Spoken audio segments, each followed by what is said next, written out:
আসসালামু আলাইকুম। আজকে টাইমবুল অফ মানি এবং ম্যাথমেটিক্স অফ ফাইন্যান্স এর দ্বিতীয় পর্ব। প্রথম পর্বে আমরা দেখিয়েছিলাম কিভাবে এন এর মান বের করতে হয়, মানে বছর কিভাবে বের করতে হয়, বছরটা মিসিং থাকে, বছর আমাদেরকে বের করতে বলি। তো আজকে আমরা শিখবো কিভাবে আর এর ভ্যালু বের করতে হয়। আর হচ্ছে ইন্টারেস্ট রেট অথবা রেট অফ ইন্টারেস্ট, ইন্টারেস্ট বা সুদের হার, ঠিক আছে। কিভাবে সুদের হার বের করতে হয় ওইটা দেখাই দেব। এই দুইটা থেকে যে কোনো একটা নিয়ম পরীক্ষা থাকবেই, মাস্ট। অঙ্কগুলো খুবই গুরুত্বপূর্ণ। এই একটা অঙ্কের মাধ্যমে আপনাদেরকে আমি বুঝিয়ে দেবো কিভাবে আর এর মান বের করবেন। এই অঙ্কটা আসছে অনার্স 2016 সালে ম্যানেজমেন্ট ডিপার্টমেন্টে। তো প্রত্যেক ডিপার্টমেন্টে আসে, তো এটা ম্যানেজমেন্ট ডিপার্টমেন্টে আসছে 16 সালে। দেখেন, প্রশ্নটা একটু ভালো করে পড়লেই বুঝতে পারবেন। এক ব্যক্তি ব্যাংক থেকে 9,000 টাকা ধার করে 4 বছর পর্যন্ত কোনো অর্থ ফেরত দিতে পারল না।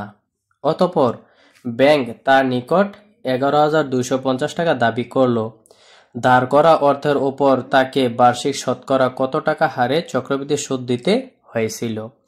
মূল কথাটা হচ্ছে, একজন ব্যক্তি একটা ব্যাংক থেকে 9,000 টাকা নিছে, নেওয়ার পর 4 বছর পর্যন্ত, 1 বছর 2 বছর 3 বছর 4 বছর পর্যন্ত ব্যাংকে কোনো টাকা ফেরত দিতে পারে নাই। পরবর্তীতে ব্যাংক কি করছে, তার কাছে কত টাকা দাবি করছে? 11,250 টাকা। আচ্ছা, সে ব্যাংক থেকে নিয়েছিল 9,000 টাকা এবং কি এই 9,000 টাকা সে 4 বছর পর্যন্ত দেয় নাই, 4 বছর ব্যবহার করছে। তাহলে তো 4 বছর পর ব্যাংক তার কাছে 11,250 টাকা দাবি করছে। এই যে অতিরিক্ত টাকাটা যে দাবি করছে, কত পার্সেন্ট সুদ নিচ্ছে ব্যাংক তাহলে তার কাছ থেকে, ওইটা আমরা বের করব। তাহলে খুবই ইজি। তো আমি বলছিলাম, যদি এন এর মান বা আর এর মান যে মানে বের করতে বলুক, আমরা কি করব, আমরা ফিউচার ভ্যালুর সিঙ্গেল অ্যামাউন্টের সূত্রগুলো অ্যাপ্লাই করব। তাহলে ওই আমরা জানি ফিউচার ভ্যালু এফ বি, মানে future value F B is equal to PP into 1 plus I whole to the power N, ঠিক আছে। তো এখান থেকে আমরা হেয়ারে আমরা মানগুলো বসাই নিই। ফিউচার ভ্যালু, এই যে future value, present value, N আর আই, আই এর মান আমরা বের করতে হবে। ফিউচার প্রেজেন্ট ভ্যালু কত? ফিউচার ভ্যালু 11,250 টাকা। ফিউচার ভ্যালু কিভাবে হলো দেখেন, এই যে 4 বছর আগে যেটা আমি নিয়েছিলাম 9,000 টাকা, এটা হচ্ছে প্রেজেন্ট ভ্যালু। প্রেজেন্ট ভ্যালু 9,000 টাকা। তারপর 4 বছর পর দাবি করছে, তার মানে ভবিষ্যতে দাবি করছে কত টাকা ব্যাংক? 11,250 টাকা।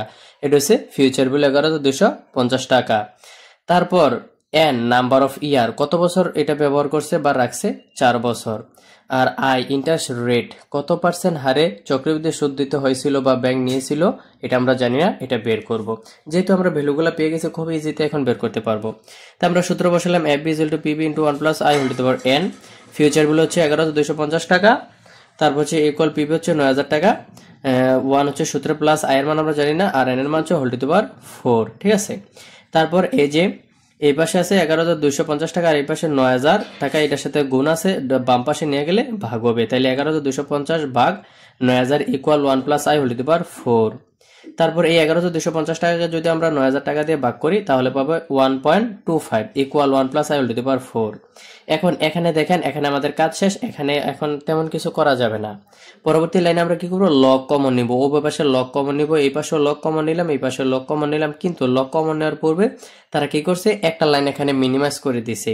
এই যে দেখেন 1.25 এই পাশে নিয়ে এসে, আর 1 plus I whole to the power 4 এই পাশে নিয়ে এসে পক্ষান্তর করছে আর কি, পক্ষান্তর করে তারপর উভয় পাশে লগ কমন নিছে, ঠিক আছে। তো এটা আশা করি বুঝতে পারছেন, জাস্ট পক্ষান্তর করছে, তো উভয় পাশে লগ কমন নিছে। লগ কমন নেওয়ার পর এখানে কি, যেহেতু আমরা আই এর মান বের করবো, এই কারণে আইটা কি, আই যেখানে আছে ওইটাকে বাম পাশে নিয়ে আসছে, এই কারণে এখানে পক্ষান্তর হয়ে গেছে।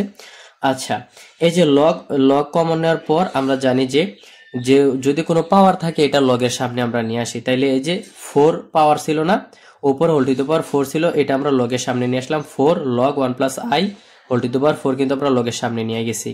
ইকুয়ালের ইকুয়াল লগ 1.25। আচ্ছা, তারপর হচ্ছে আমরা এখান থেকে আস্তে আস্তে শুধু আই রাখবো আর সব অপর পাশে নিয়ে যাব। তারপর এখান থেকে আমরা 4 সরিয়ে ফেলি, তাহলে থাকবে কি লগ 1 প্লাস আই ইকুয়াল, আর এই পাশে কি ছিল, লগ 1.25 আর এই 4 এই পাশে গুণ আছে, এই পাশে আসলে ভাগ হয়ে যাবে, এই যে ভাগ হয়ে গেল।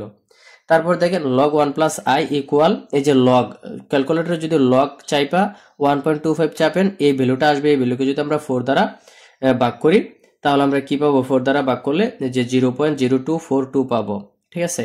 তারপর হচ্ছে এই যে আস্তে আস্তে আমরা এই পাশটা ছোট করব, তো এই পাশ থেকে আমরা লগ অপর পাশে নিয়ে যাব। তাইলে 1 প্লাস আই রাখলাম, আর এই লগ, এই পাশের লগ যদি অপর পাশে যায় তাহলে অ্যান্টি লগ হয়ে যাবে, এই যে অ্যান্টি লগ। তাইলে দেখেন 1 প্লাস আই, এই 1 প্লাস আই রাখলাম, আর লগ আমরা ডান পাশে আনলাম এনটি লগ 0.0242, ঠিক আছে। বসালাম, বসানোর পর এই পাশে থাকতেছে কি দেখেন 1 plus i equal antilog চাইপা, ক্যালকুলেটর যদি এনটি লগ চাইপা এই ভ্যালুটা দেন তাহলে আসবে 1.0574, ঠিক আছে। তারপর এটা এই পাশে আর কি আছে 1 প্লাস আই ছিল, 1 প্লাস আই এর ভ্যালু এটা। এখন আমরা এই পাশে শুধু আই রাখবো, কারণ আমাদের টার্গেট হচ্ছে কি আই এর মান বের করা। যেহেতু আই ছিল, এই আই কে আমরা আবার ডান পাশে নিয়ে যাবো, তাইলে আই শুধু আই রাখতেছি ইকুয়াল 1.0574 মাইনাস, এই যে প্লাস এর ওয়ান ছিল এই পাশে এসে মাইনাস হয়ে গেছে, মাইনাসও 1 করে দিব, ঠিক আছে। এই যে -1, যদি এই ভ্যালু থেকে আমরা 1 মাইনাস করে থাকতেছে কি আই ইকুয়াল 0.0574। যেহেতু সুদের হার বের করব বা ইন্টারেস্ট রেট বের করব, আমরা পার্সেন্টেজে, আমরা জানি সুদের হার সবসময় পার্সেন্টেজ আকারে থাকে। এটাকে যদি আমরা 100 দ্বারা গুণ করি, এখন 5.74 অথবা 5.74% হবে। তাইলে নিনে সুদের হার 5.74%। তার মানে ব্যাংক আমাদের কাছে থেকে কত পার্সেন্ট হারে সুদ নিছে? 5.74%, মানে 5.74% হারে সুদ নিছে। এই যে 9,000 টাকার উপরে 4 বছর, হ্যাঁ 4 বছর 5.74% হারে সুদ ধরার পর 11,200 টাকা হয়েছে। আশা করি বুঝতে পারছেন কিভাবে অঙ্কটা করা হলো।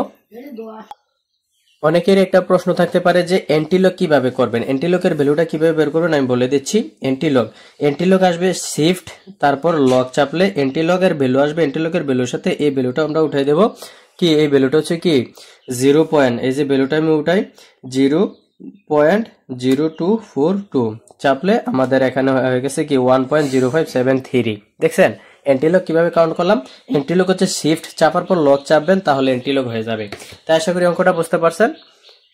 এই যে দেখেন এখানে আপনাদেরকে আমি কিছু বাড়ির কাজ দিয়ে দিচ্ছি। এই অঙ্কটা আসছে 2015 সালে ফাইন্যান্স ডিপার্টমেন্টে, 2020 সালে ফাইন্যান্স ডিপার্টমেন্টে, 2020 সালে ম্যানেজমেন্ট ডিপার্টমেন্টও আসছে। খুবই ইজি অঙ্কটা। এর পূর্বের ক্লাসে আমি এটা দেখাইছিলাম যে চক্রবৃদ্ধি সুদের হার 5% হলে কোনো নির্দিষ্ট আসল কত বছরের দ্বিগুণ হবে, কত বছরের 4 গুণ হবে। দুইটা রিকোয়ারমেন্ট আছে, আপনারা সুন্দরভাবে করে নেবেন।